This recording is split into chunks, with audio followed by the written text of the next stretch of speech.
Let's get you now an exclusive ground report from the war zone. We're getting you the latest updates from the front line. Mausami Singh traveling to Kherson to understand the kind of destruction left behind. Kherson was the first city to fall to Russia after the war broke out. India Today is reporting from war zone Ukraine. We are getting you all the ground reports, but today we will show you what happens when you're in the front line. Reporting from ground zero, this is a story of heroism, it is a story about courage, and it is a story about resilience. You can see that the road ahead is really difficult. It actually personifies the battle that Ukraine is actually facing. You can see this car swinging, and Commander Alexander is with us, who is actually the commander for his battalion. He will take us through what it takes to reclaim your own territory. Getting you this exclusive report from Ground Zero Kherson for the very first time, an Indian crew in the region of Kherson Oblast. Camping in this bunker, the Russians were prepared for a long haul. They had come with all arms and ammunitions, but also with all the food that they needed for good weeks at length. And here on my hand, you can make out from these boots, these are snow boots of Russians, that they were ready for a long battle. But company commander and his team led from the front, and in fact, many Russians were killed, soldiers were killed, and 2 were taken as prisoners of war. But let me show you this entire place. What is this, sir? Box for anti-tank missile. Anti-tank missile boxes, you can see, and we'll take a walk around the entire area. You can see that there are cans of food, jackets. Here you can see these jackets. I can also show you a Russian soldier's jacket. That's the jacket of a Russian soldier right here at the bunker where the soldiers had camped and taken a village that had been retaken. Lots of utensils is what we see. Preparation for food. And if you zoom in, you can see that these are pickle jars, a lot of food, vegetables.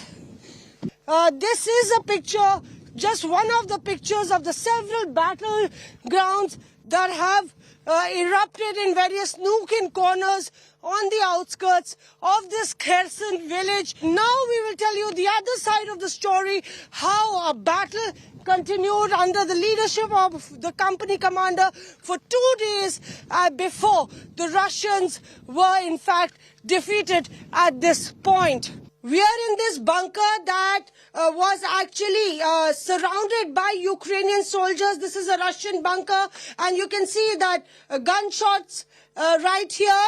This is a bunker with iron bunker, and here the glasses are broken. There are blankets that are kept.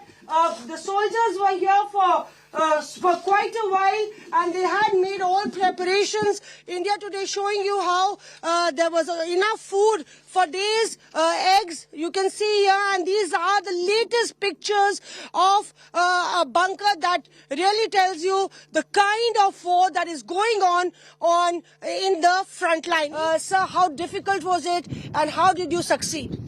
Достаточно тяжело было их выбить с этих позиций. Позиции, как вы видели, очень сильно фортифицированы. Very good work and job of our Ukrainian soldiers. It was really hard to fight here because the occupied territory was protected really on the high level, not the highest but high. And because of our brave soldiers and our tactical defense, we pushed them out from the 2 sides of this place.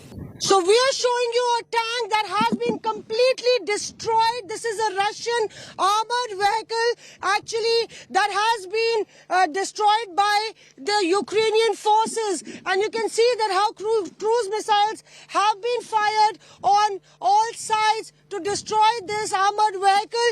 Just come in front and you will see the parts of this tank absolutely turned into ashes. That's the force that is meeting the Russian soldiers and troops. You can hear bombardments that are happening because we are in the front line in Kherson that has been under siege by the Russians. But the Ukrainian forces are fighting back. We can hear constant bombardments. The Russians are not very far off. Alexander, who is the commander here, he has been trying to take back with his team the villages that were taken away. You've been able to succeed. We are at one of the frontline posts. Explain to us what happened here, because we see food lying, we see boxes here. What's happening? Yeah, here you can see the enemy checkpoint of the regular Russian troops, and here on the sidewalk you can see the Russian position. So you can see a lot of the MRE, Russian equipment, Russian trash, everything, and like our troops attack this position, attack by control, hold this village. So India Today is showing you that here you can see that these are the Russian graves of the Russian soldiers, the trenches that have been dug. There's a helmet there which you can clearly see that is lying, and the Russians were ready with a lot of ready-to-eat food. A trench here. Here you can see a bag that has a sign of food. This is the kind of boxes that you see in these trenches. The Russians were actually stationed here, which is a village in Kherson. And as we told you that almost 15 villages have been taken by the Ukrainian forces. The Russian soldiers meeting a very, very stiff challenge, and they've been pushed back. How far are they? How far is the enemy, your enemy, from here? From this place, it's approximately from 1 to 2 kilometers. It depends what position we are. There you are, India Today getting you this exclusive coverage from war zone Kherson that has been under Russian occupation. We are leaving no stone unturned to get you the ground reports and the story as it unfolds in the battleground. With video journalist Parminder Sharma, this is Mausami Singh in Kherson, Ukraine for India Today. Now, Chechen fighters are still stationed in Ukraine, fighting a war against Ukraine for Russia. They've built their base camp in a hotel at an undisclosed location. We get you another world exclusive.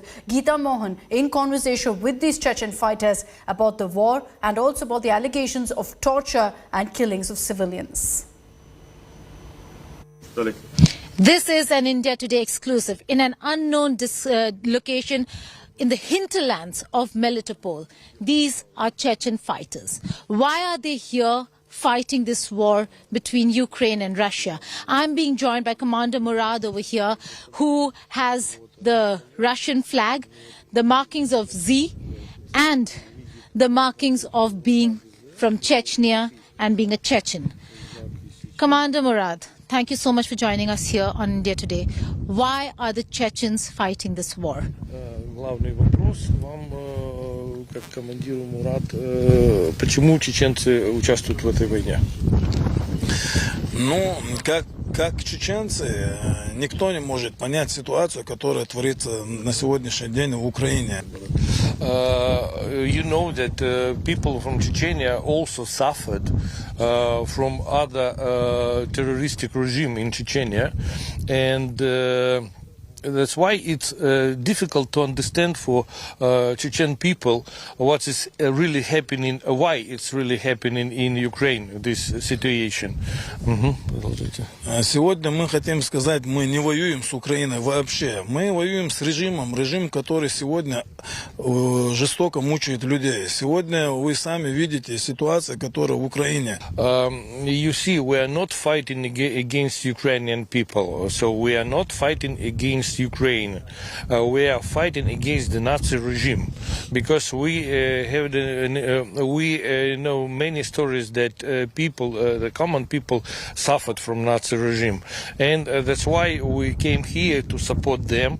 And he wants to underline that we are not fighting against Ukraine. We just came here to support people and to relieve the power from the Nazi regime. Commander Murad's son has been arrested in the Zaporozhye area by the Ukrainian forces. He's a man who still continues to participate and to serve the Chechen force. But my question to him is, what is motivating him and many others, and how many Chechen fighters are here right now? И есть ли у вас информация, какое количество чеченцев приехало сюда для участия в этой операции? Чеченцы здесь участвуют для того, чтобы помочь народу Украины. The main motivation for the Chechenian guys who came here, it was the history, because the Chechnya also suffered from the terroristic regime some years ago, and it's very understandable for him, for all Chechenians, how the people in Ukraine suffer from this regime. For example, we know that many crimes against the common people happening in from the special forces or something like that, Nazi battalions and so on. For example, do you remember the situation in Odessa in the 2nd of May? Do you remember the situation in Zaporozhye, Mariupol, when it was impossible for people to lay flowers, to bring flowers on the 9th of May? And that's why we came here just to protect people, to relieve them. We are in the base camp of the Chechen fighters. We met Commander Murad, and now we are here in the base camp where the officers and the Chechen fighters are based out of. They live here. It is the month of Ramzan, so this is iftar time, and they just broke their fast and are breaking bread with each other, sharing a meal. But you see, all prepared to ensure that they fight for the Russian side over here.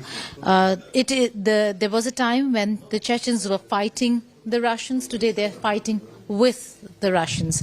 And like Commander Murad said, that they are taking orders not just from Ramzan Kadyrov, who is their president of Chechnya, but also their commander-in-chief, President Putin. And that's why the two flags over here represent exactly what the Chechen fighters are here to do. With video journalist Satya Rautre in an undisclosed location in Melitopol, Geeta Mohan for India Today. And let's get you more such reports by Geeta Mohan. She also visited the city of Melitopol in Ukraine. Relentless attacks have left the city in shambles. She gives us a sense of what Melitopol looks like now, and also reports from a refugee camp. Winters are on their way out, and the cherry trees over here in Melitopol have started to blossom. Once a very quiet town, it did not suffer major damage because the Ukrainian forces moved out fast enough. But this house over here suffered severe damage. There was an old lady with a grandchild who was staying here.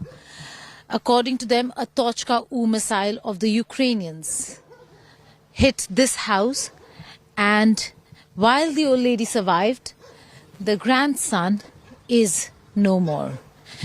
There is a lot of loss when it comes to other parts. Nothing compares.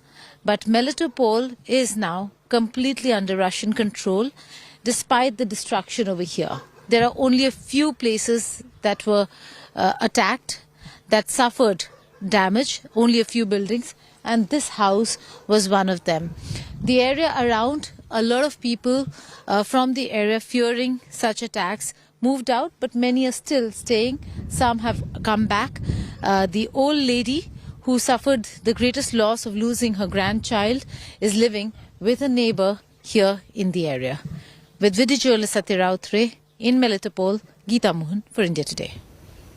What really happened to her house? And when was it? Сейчас я просто переведу то, что вы сказали, хорошо? It was something about 7 p.m. It was 24th of February. It was calm evening. Her son Sergei and grandson Alexei was here. Alexei was in that construction. It is you see something like a small house. Outhouse. Yes. Sergei was in here in the kitchen, and the very big explosion. And Sergei was without damage, but under the constructions, under the bricks. But they knew that their grandson Alexei is here, and he was his body got many destructions. So arms, legs were cut off, and so on. And that's why Nina Palna is very, very worried about the situation.